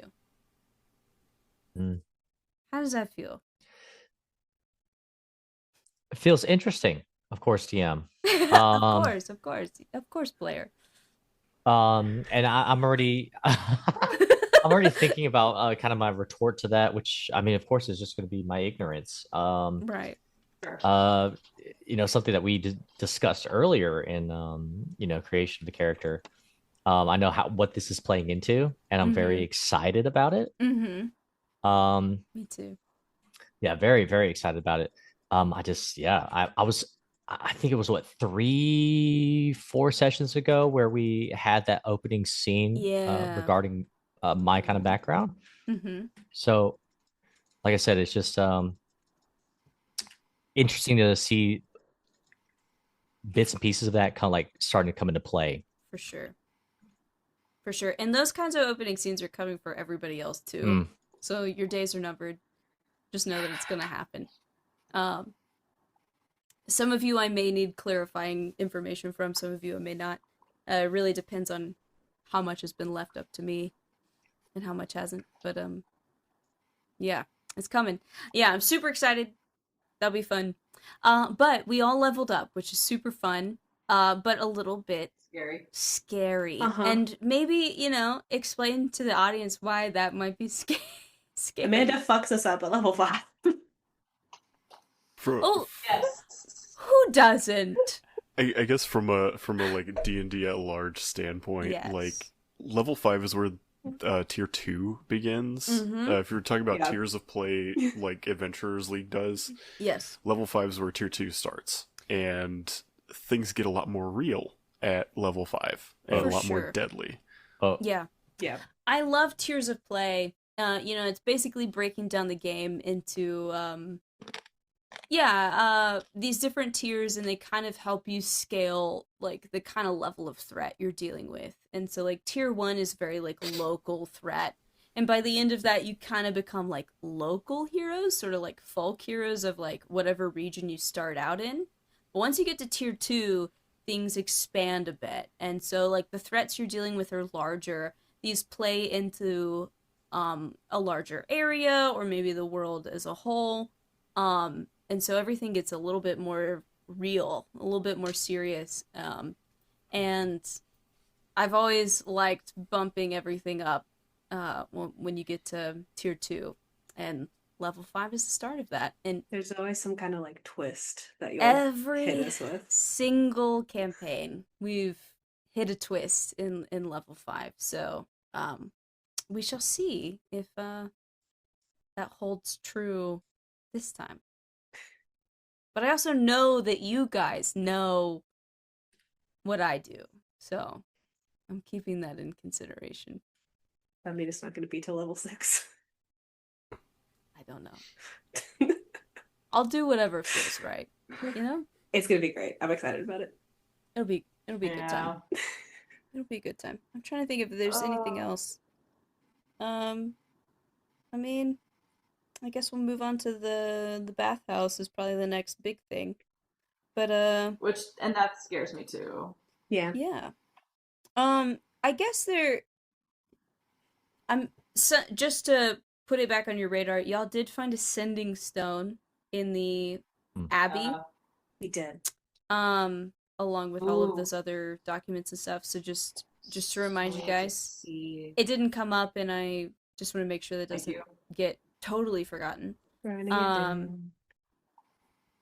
Yeah, and you found a lot of information about this stuff, so you guys might want to think about if you want to give that information to anybody or tell anybody about that. You certainly don't have to, but you may want to. I mean, maybe talking to other people about this might help bring you in your current characters into that, story as a whole. So something else to consider there. Yeah. I'm trying to think. Anything else? Bayleaf. He's a character that exists.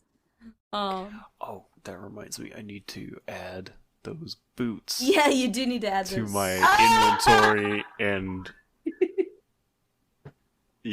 What a next chill long dude. rest I'm attuning to those because those are fucking rad. They're good boots, man.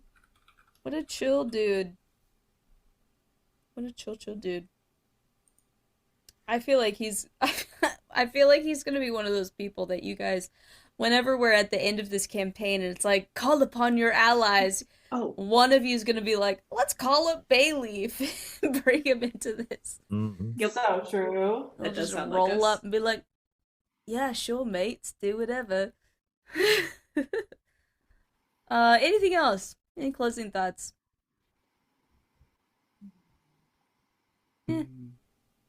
Meh. Yeah, shit's about to get real.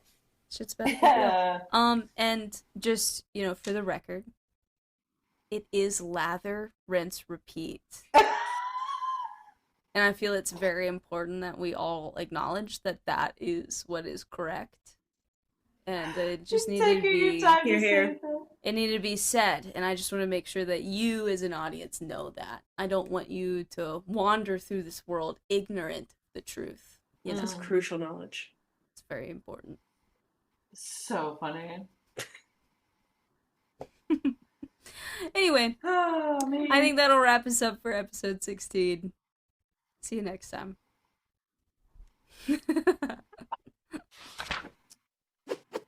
Alrighty. Oh wait, are you staying, MJ, or were you leaving? Oh, I'm staying, girl. Oh, Good. I thought you were waving Shit, I had bye. to leave. I Good. missed out on the fun I last have week. theories. So, listen. Are I we? was gonna say this is about to be juicy. Is this We it? need- Are we staying? Is this? I'm staying. Okay. I'm staying. Same.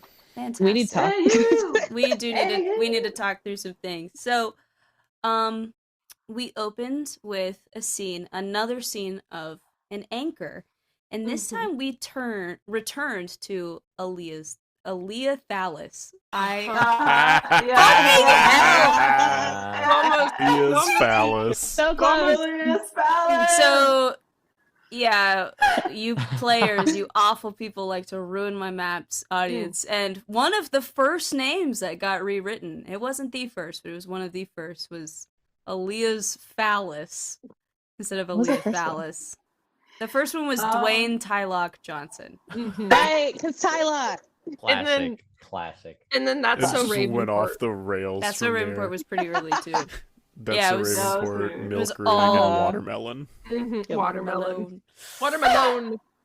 All right, so Aaliyah Thallis. We have not seen this city since Campaign 1? Yeah. Campaign 1, and I was so I think we've had excited. like throwaway comments that it like the Evermar Wood became the Evermar Wastes, but Yes. we've never Yes. really like seen it.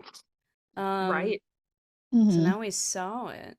What do we think about it? As soon as The trees as are soon gone. Yeah, I was gonna say as soon as you mentioned the bridge with tiles, I was like, Yeah. I Yep, know where same. we are. It took that long. Yeah, it's Because we very hadn't different. Mhm. Very, very different. I think there are still some forests around like Tylock, but like anything like that sort of green dragons kind of can sort of affect the area Yeah. around them, and so Ysera was definitely sort of making that area this sort of dense Lush forest that was like evil also. I mean, it was full of Mhm. just awfulness. Yeah. And so We had- I guess. it's all gone. Yeah. Oh, what were you gonna say, Casey? Before I. I was just gonna say I remember us talking about Tylock having like stories of bad things happening in the woods and like us being Yeah. warned not to go there as children.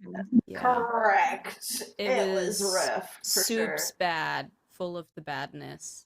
Mhm. Yes. Um, And I wonder it's though, another anchor that is completely destroyed. But it wasn't on our list. So, but Asirius was though, which I'm like, so is that just Asirius then? Because Asirius was close to Aaliyah Thallis. But It like, might be. I have 6. I Yeah, have same. Oakrig, Alsacor, Palamari, Asirius, Northbridge, Allenstead.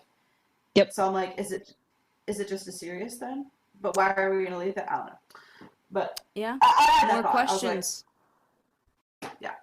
More questions.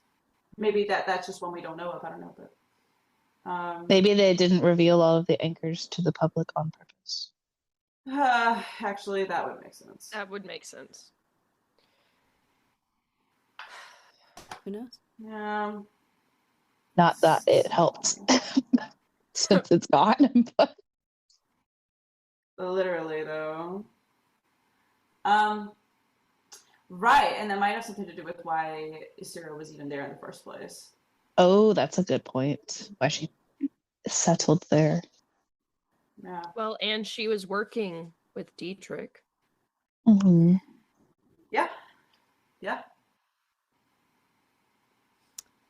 Who knows? Thoughts? We got to see Ash, Mhm. which was fun, Yes. and Mortimer. Yes. Love Love Mortimer. Ash. Love some Mortimer. And then we went into the session and we met Maggie. Mm-hmm. Maggie. Maggie. Yeah, MJ, starting to get some more information on Eamon's backstory a little bit. Yes, we are. And you know, I don't know what the process is, Amanda, with the rest of you ladies and everyone else, but you know, I love leaving a lot of the more creative ideas of how to work those characters in extra characters to Sure. Amanda, you know, Yes. and you know, this is one of those situations where you know, we just discuss some backstory of what we felt would be great in terms of my background and certain, like I said, I don't want to spoil too many things, but like in terms of certain parents and how they will pop up in the future. And I mean, I always have to sing your praises, Amanda, but like this was so lovely, and I love the extra little twist there. You know, just being like, okay, like, you know, I had a caretaker for as a child, you know, and it's so funny how that, you know, kind of living how I am living now in comparison to as a child and my family. Right. And also the fact that they, as you know, said, and as we found out, like didn't want to take me period with them. Yeah. To escape the volcano, which I felt was like, I mean, I was shook from that. They kind of suck. They kind of suck. Yeah. Oh, and also, they clearly knew the volcano was about to erupt. Yeah. Yeah. How? Yeah. Why?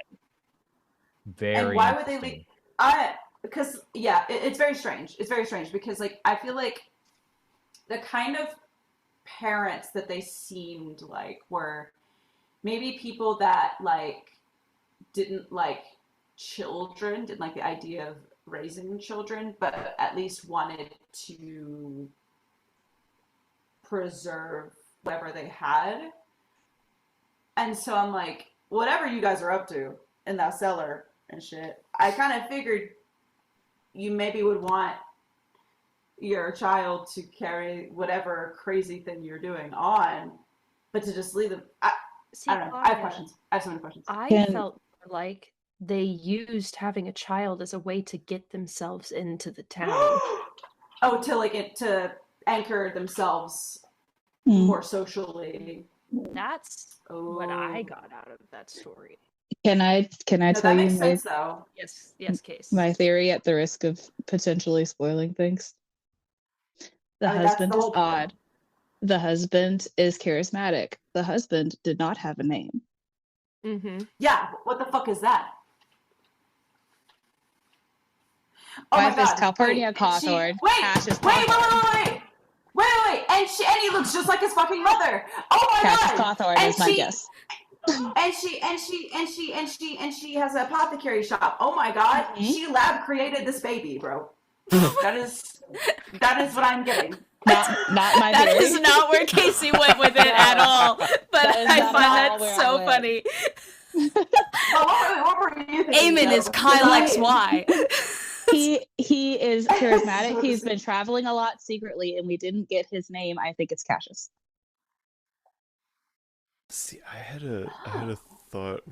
Cassius Cawthorn feels like a character name. He doesn't have a name. Calpurnia Cawthorn. The other thought I had was like maybe Faye. Could be Faye. Could be Faye. Could be Faye. Would also fit with Eamon.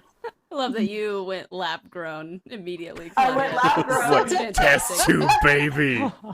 Test tube baby. Magic test tube baby. Like his mother. Amazing. He looks just like his mother. And does no happen with kids. Some kids look like am their one. parents, like, just like their mom. I mean, yes, but this is D&D. This is D&D where anything can happen, and I know you know that she had an apothecary. So it's I love all the theories. Can keep and she going. was doing some shit in her cellar. It's like, I'm not saying that's the theory. I'm just saying with the information we were given, who knows? I love it. Cassius, interesting. I don't know. I mean, it's the traveling a lot and very secretive and charismatic was where they're both human. They're both human too. So I can see that, I guess. Oh my god! No, wait, that would make sense because that would because it seems like his whole purpose is just to fuck up these anchors. Oh my god! Oh my god! Are you? Oh no! Oh my god! Wait, but does Cassius look old enough to be his dad, though? If Eamon is like 30, in his 30s. Cassius was first described as maybe being in his early 60s, but looking really fit and like good for his age. Oh, I could be wrong. He has white hair too. He has white hair. He could be a changeling. Uh-huh. He could. He could be. He could be. Oh my god. He could look like anybody. But if he were a changeling, and if Calpurnia is, I don't know, a human, what is Amanita like half changeling and doesn't even know? Like, how does that work? Like, that would be crazy. Biologically. Do you know what I mean? Like, biologically, like, how does that even work with races in D&D? Like, what? I don't know. Like, what happens? Yeah. Can you be half changeling? Can he just like? Exactly. I wonder if it's like mating a Pokemon with Ditto. I mean, that would explain why he looks just like his mother. Yeah. It literally is. Or, he's his mother's son. Or he's a test tube baby. I don't know. I like the Ditto theory. It's crazy. I mean, listen. Oh my MJ, god. we're all very invested in Eamon's past. I mean, I see that. I mean, you guys So have invested. brainstormed more than I did. I was So like, you can go back in the video and watch. I'm flipping Okay. through my notes to see if we got a last name for Cassius. So we have Not hints, we have theories. That was a thing that happened in the session. We also Did you just get to cross off a bingo square? What? Oh, I'm not gonna tell you if I crossed off a bingo square. Man. I crossed off one for a food item becomes a staple of the campaign. That's what I chose. that's awesome. Tea. I love that that's the item. We've not had a food, like a beverage of choice for real. It's true. But we also met another, we've actually talked to Kendall, the Genasi, and got a little bit more insights into some of that stuff with Fa. 4 years? Yeah. I loved watching Eamon play Matchmaker. That was hilarious. Well done. Really funny. Well done. It was so funny. That was so funny. Man, I don't think that's what she was expecting the tea party to be like. But it was very humorous. That's fair. A+ on the name Kendall also. That made me laugh really hard. Yeah. Super cute. I try to have 4 fun with years those is a long Genasi time. names. It is a long time. What do you Yeah, do that's a after really 4 long years, time. bro? That's like you a But whole they other just, life at that point. Yeah. Yeah. And yeah. A whole college year. And he hasn't gone home. That's not gone home. That's sus. Sus as hell. Yeah, just like I just figured my family Maybe he was like didn't- static was kind of crazy. Well, I mean, maybe it doesn't miss his family. Oh, that's true. Maybe they didn't get along. Yeah, no, I can see that. Although, yeah, I don't know. Like, yeah, Questions. I think that's plenty of reason to. And then Ellie. And then Ellie. Ellie, you snuck off. You finally talked to Gallagher. Yeah. Let's unpack that. Well, I'm definitely happy that she wasn't there just to like drag me home. That's kind of good. Yeah. But she's right that I probably should have written a letter sooner. So funny. I just That's love not how how you mail were like, works. I wrote a letter. And she's like, but when? 2 days ago? Tee. So funny. She doesn't seem to think much of the fall crowns. No. Yeah. So you're being like matched with the fall crowns because you want to like your family wants more favor or something is what I got out of that. I thought it was because they're in debt Political from marriage. calamari. We need some Because of money. Calamari. Well, I mean, Yeah. The fall crowns it's- might want both can be political true. favor. Yes. Oh, the fall crowns want political favor. My bad. But, Okay, it was a lot. It's to... like marrying it's like Tywin's plan to marry Cersei to Loras Tyrell in Game of Thrones. Right. That's Need yeah. them monies. Gotta pay them Yeah. debts. Okay, so fall crowns want political favor. They just want more money. Okay. Hey, sorry we did that to you when we broke the chat. Well, I mean, it'd be like that, man. It'd be like that. Consequences of our actions, you know? Be like that.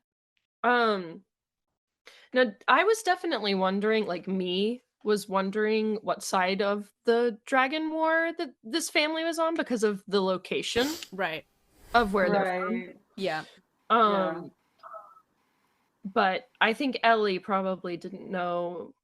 Like you said, she might have heard like vague rumors, but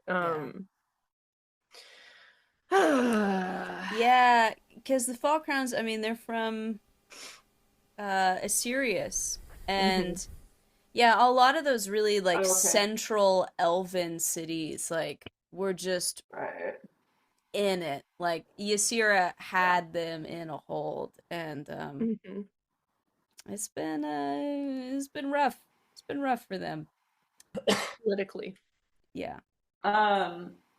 So, and the king is not your dad; it's your uncle, I guess.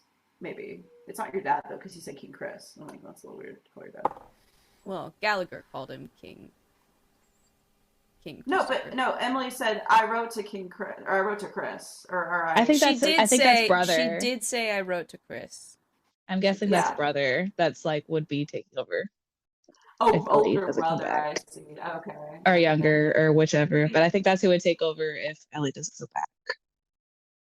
This is so fun. Isn't it fun? Welcome to my world. Man. So that's interesting. I thought that was just her dad, but it's. And why is her dad not king then? I think he is. Like, didn't she say dad? Your dad. Somebody sit down and draw out a family tree. I thought there's got to be one lying around if they're royal. I thought Chris was king and Chris is not dad. That's what I thought. I think there's King Christopher, and then royal people like to name their do juniors and that's true. George the VIII, Henry George the Third, Henry VIII, sort of thing. That is true. Oh my god, my notes are a mess. Because I'm just like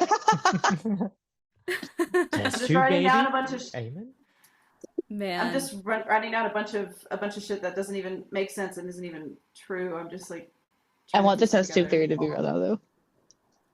That would be pretty crazy. So crazy. Man, this was the episode of like family drama, was it not? Yeah. There's so much drama. Family matters, even. Family matters. Family matters. Maybe that's the episode title. Maybe so. Maybe so. Finally, I contribute something that is like not crackheaded. Yeah. So, I guess Bathhouse is probably next, right? I think so. Yeah. Okay. I will concentrate my attention on that. Goodness me. All right. Well, I think this will wrap us up. This was episode 17. 17. 17? 17. Yeah. Wow. We're 3 episodes away from 20? Yeah. That's crazy. Yeah. Oh, goodness me. Well, what an episode. I love exposition dump episodes. I really do. I really love them. Oh, we didn't even talk. I'm sorry. We didn't even talk about the Dietrich of it all. Oh, yeah. That's right. We did not talk about the Dietrich of it all. I think Dietrich is so tied up in all of this. Oh yeah. Yeah, I think Benji floated the same thing like a couple weeks ago. There was a Misfit Management a little while ago where that got brought up. I was like, we got like shit with devils and demons. Yep. And like there's one person we know that could profit from all of that, and that would be Dietrich. And I think that's just been percolating in all of our brains since then. And then the Wise One thing happened, and we were like, "Oh no, it's definitely right. It's fucking Dietrich." Oh shit. Yeah, we have to deal with that loose end. It's nice to finally get his name dropped in this campaign, though. Yeah, waiting for that. I'm so glad y'all rolled well on that. I was like, we're not gonna know that for a while. Got some clutch we'll rolls. Know, but had some good rolls at the right time. I would also say my Nat 1 was a clutch roll in this situation too. I think so too. I Like, I love those moments. Because, like, Gallagher definitely left your description with the person at the front desk. And so when you came and dropped off the letter, like, I rolled, the person at the desk, like, recognized you based off of the description that was left. And so, like, once you left, she got Gallagher. And, I mean, Gallagher's a trained person, right? You know? Like, she's gonna follow you. She's captain of the guard for a reason, so... we got a good moment out of that. All right, now we will wrap up episode 17, and we will on to the next episode.